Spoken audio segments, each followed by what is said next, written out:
guys, today I wanted to talk about how I bond with my horse, whether it's Tucker, who's my personal horse, or some of the other horses that I get to work with. So by building a bond and a trust between you and the horses you're working with, well, that's just exactly what it is, trust. So your horse will learn to trust you more. They'll be more willing to do the things that you're asking them to do and just to follow you as the leader.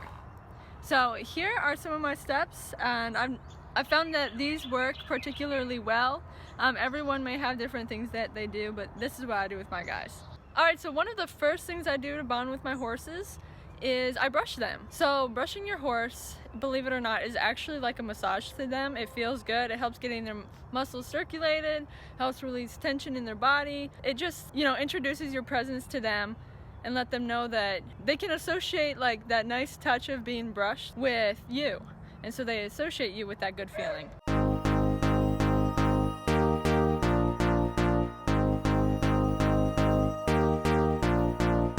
Alright, so now that Tucker's been brushed, the second way that I like to bond with my horses is by groundwork.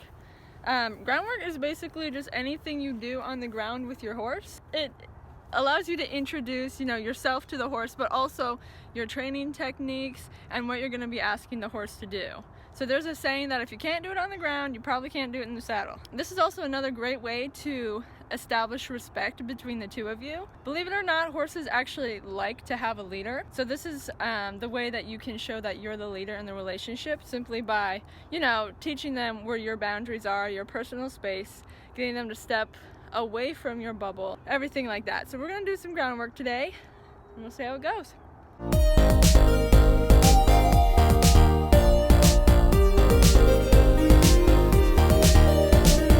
So another way you can bond with your horse is by taking a break from just rigorous training. A lot of horse riders, including myself, we kind of forget that our horse is there to have fun and to enjoy the ride as well, because it's easy to get stuck on stuff you want to focus on and work on, but that can be a real turnoff to horses. They start to know what's coming. So if you're out in the field trying to catch them, they'll be like, ugh, today we're just going to do the same thing we did yesterday, or we're just going to work really hard. And actually, rigorous training is the reason that a lot of horses face certain injuries. So we are actually currently on a break from rigorous training because Tucker has injured his back. So we are taking it easy. We're just doing some light groundwork and also just enjoying each other's presence. So it's a great way to just hang out with your horse, give them a change of scenery, let them be reminded that you're a good presence, that you're not always asking them to work hard, that you're just one of the herd, that you can just sit there and hang out with them. So we do a lot of that these days, don't we, Tuck? And look, he has his Dwight Schrute part. I call that his Dwight Schrute part when his hair parts like that. So another way you can bond with your horse is to mind your mental state. So horses pick up on your emotions. So if you're always creating an atmosphere that is frustrated and stressed, your horse is going to feel that, and then they're going to associate you with that feeling. And it's so easy to get frustrated when you're training or working with a horse, and they start to pick up on that. And when you're in that state, you may not ask them to do what you're asking them to do with the best of your abilities. So just remember to stay calm. Staying calm helps me to better communicate with my horse, but also to show them that they don't need to get worried or frustrated about anything. And I know that sometimes I'll be working with a horse, I'm getting frustrated, I can tell they're getting frustrated, so I just have to take a step back. I just walk them around for a minute, think about how I can approach it differently, and usually, it turns out pretty good. Hey, buddy, what you doing? Hey, you just want that hay over there, don't you? Another way to bond with your horse, and also just to, be able to understand what they're trying to tell you better, is to learn how they communicate and show what they feel through body language. Horses have some obvious things, obviously, like putting their ears back, swishing their tail, and stuff like that. But, horses are individuals, so they each have their unique way of showing that they're afraid of something or showing that they're stressed. So one of the greatest points to building a bond with your horse is to just simply spend quality time with them. Like I mentioned, Tucker's kind of not able to be ridden right now, so we've spent a lot of quality time together lately.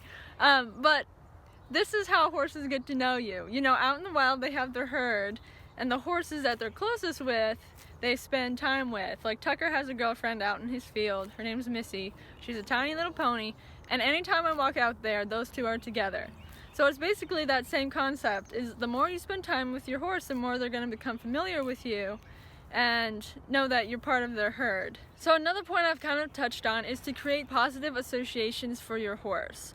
You want them to positively associate with you. So that means they think of you in a positive manner. A lot of horses come to think of their riders or their owners in a negative manner simply because some of the things I've mentioned. We work them too hard. We're always creating a frustrating atmosphere that they pick up on, or you know, you just don't have that bond with them. So by creating positive associations, the horse will want to spend time with you. They'll see you coming in the field and they'll think, oh, there's so-and-so. I like them. What are we going to do today? So a big part of getting your horse to positively associate with you is just rewarding them when they do good, making a big fuss over them, not always demanding so much out of them, and letting them know when they've done good and done what you wanted. Thanks for watching, guys. If you enjoyed this video, please like and subscribe. I hope that these methods will help you with your horse. Let us know how it works. Happy trails.